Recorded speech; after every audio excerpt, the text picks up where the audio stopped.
presidente, senhoras e senhores deputados, membros dessa comissão, a nossa luta nesse parlamento, enquanto atividade parlamentar e legislativa, sempre foi no sentido de fortalecer o poder legislativo.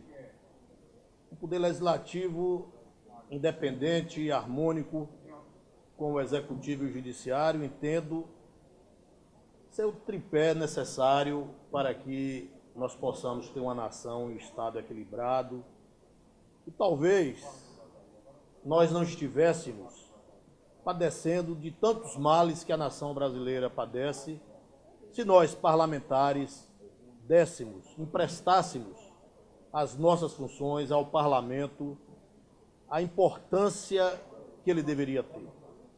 Vejamos que, por omissão das funções primordiais do parlamento, nós temos um executivo a todos os níveis extremamente poderoso, extremamente forte. Estamos a assistir, mais que isso, a supremacia total e absoluta do poder judiciário sobre os demais poderes. Isso não é bom para um regime democrático, não é bom para as nações, para os estados e para os municípios. Por isso, a minha luta nesse viés será permanente. E vejo aqui que nós não tenhamos ainda entendido que isso é necessário. A colocação política acima das colocações técnicas e das políticas públicas dos estados nos faz perder o horizonte disso e da importância disso. Veja que nós, para elaborar a LDO, que é uma peça fundamental para as políticas públicas do Estado, nós estamos aqui fazendo uma reunião aligeirada, corrida, uma reunião que sequer o relator aqui estava. Eu tinha, senhores presidentes, Marcelo Nilo e José Hildo, algumas questões que iria fazer ao relator, algumas perguntas ao relator Nelson Leal. Foi substituído aqui, pela sua ausência, pelo deputado Zé Raimundo, para ler o parecer. Não foi substituído como relator, foi apenas indicado para fazer a leitura. Por isso, não irei questionar o deputado que não elaborou o relatório. Mesmo porque, e aí talvez entenda o porquê, de que todos entenderam, quase todos entenderam, da importância menor do relator aqui está. E aí, uma leitura não muito cuidadosa, uma leitura até superficial desse relatório, desse parecer, percebe-se que os argumentos ali usados foram aqueles argumentos que seria talvez constar na justificativa do envio do projeto. Veja alguns tópicos que irei reproduzir. Se esses tópicos são argumentos daquele que está analisando o projeto ou daquele que elaborou e enviou o projeto. São argumentos próprios do Poder Executivo. Veja bem, ao recusar a emenda número 3, a argumentação é a seguinte, vou ler só parte. Opino pela rejeição, considerando que consta na LOA 2017, a ação orçamentária 7199. Mais para frente diz, com conclusão prevista para esse exercício. Aí, complementa. Sua implantação deverá constar no orçamento de 2018 seguintes, de acordo com a disponibilidade de recursos. Quem poderia garantir isso ao nobre deputado parecerista, de que vai constar no orçamento de 2018, se não o próprio Poder Executivo que vai enviar essa matéria para casa. Mais ainda, ao elaborar e aceitar a emenda número 9, que trata-se, pasmem todos, dos programas de governo Educar para Transformar e Saúde Mais Perto para Você, que o governador a todo instante anda a alardear, que são prioridades em seu governo, simplesmente esqueceu de colocar na peça orçamentária, que vai elaborar a peça orçamentária, e sem ela, simplesmente, esses programas morreriam.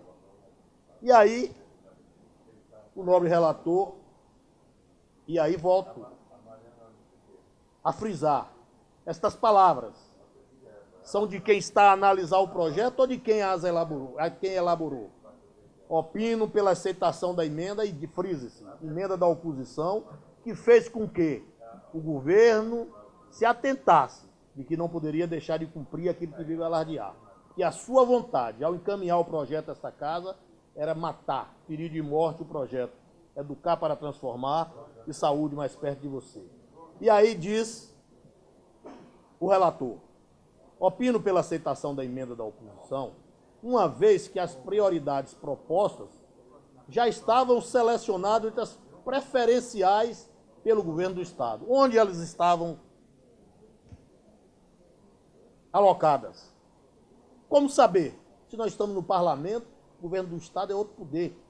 Portanto, a emenda deve ser acatada. Talvez frio, mais uma vez. A desnecessidade de se discutir, de se apreciar, de se questionar, porque me parece que este parecer foi elaborado pela Casa Civil. Porque se nós ficarmos aqui, numa casa que tem um orçamento de, em média,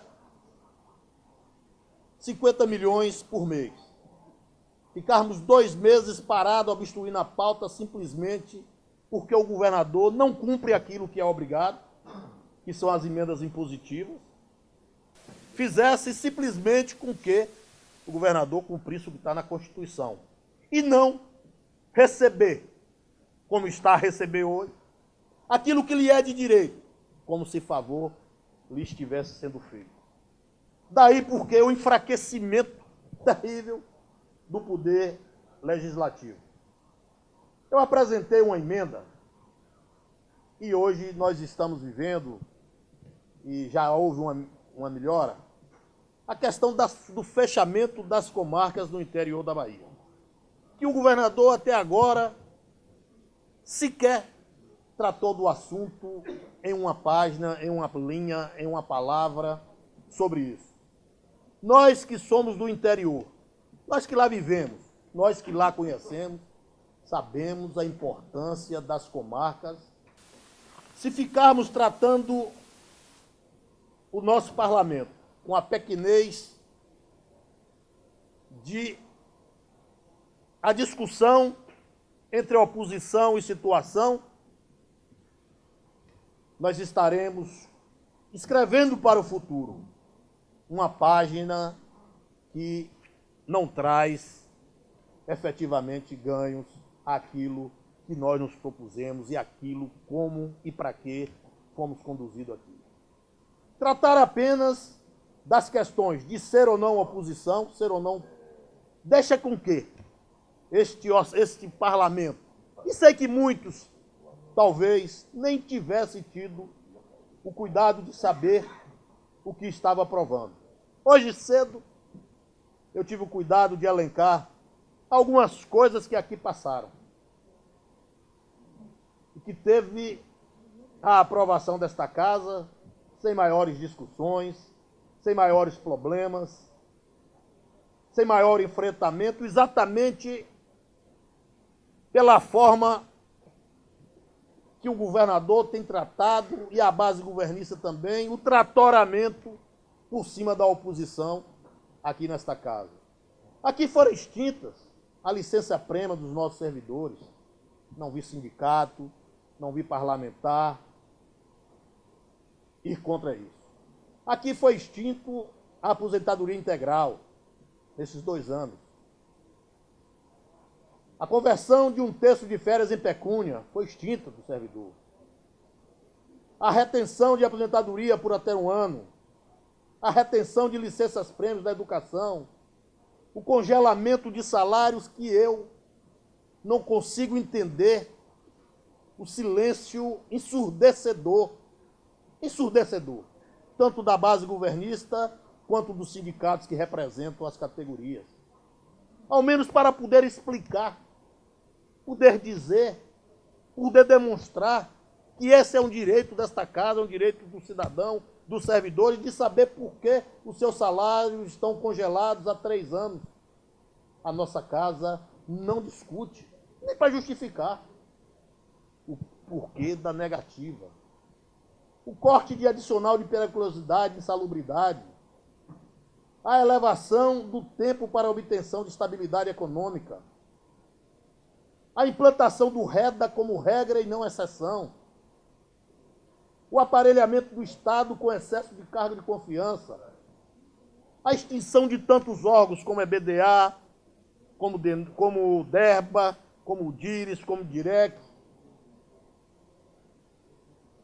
Por fim, a licença médica dos servidores, principalmente aqueles do interior, que não têm onde fazer a sua perícia, que foi aprovada na semana próxima passada. E, além disso, o governador tem transferido aos consórcios municipais, aos municípios, responsabilidades que seriam do Estado. O sentido do consórcio é ajudar os municípios. É fazer com que a junção desses municípios, com os seus recursos, seus esforços, aliado à ajuda do Estado ou da União, resolva os problemas municipais. O que vejo? O governador agora, num ato teatral, convidou aqui centenas de prefeitos para transferir aos consórcios recursos mínimos, para que os prefeitos, através dos seus consórcios, tenham a responsabilidade de recuperar estradas estaduais. Estradas estaduais, não as estradas vicinais do município, que deveria ser o fim primordial dos consórcios municipais. Isso tudo que aqui traço é fruto do enfraquecimento do poder legislativo. Por quê, senhor presidente, colegas deputados? Enquanto nós não entendermos que sermos da base governista não é a mesma coisa de dizermos amém a tudo. De sermos da base governista não é ter o direito de divergir. De que sermos da base governista não é parar a casa por 2 meses sem votação para desobstruí-la e votar quando o governador bem quiser, fazer um favor que é um direito do parlamentar. Daí por quê? Embora respeito muito o deputado Zé Raimundo, não irei e recolherei as perguntas, os meus questionamentos que iria fazer sobre o relatório que aqui foi lido. Porque entendo que apenas a leitura deste relatório não traria, e a linguagem, os argumentos aqui usados, me parecem mais elaborados pela Casa Civil do que pela Assembleia Legislativa do Estado da Bahia.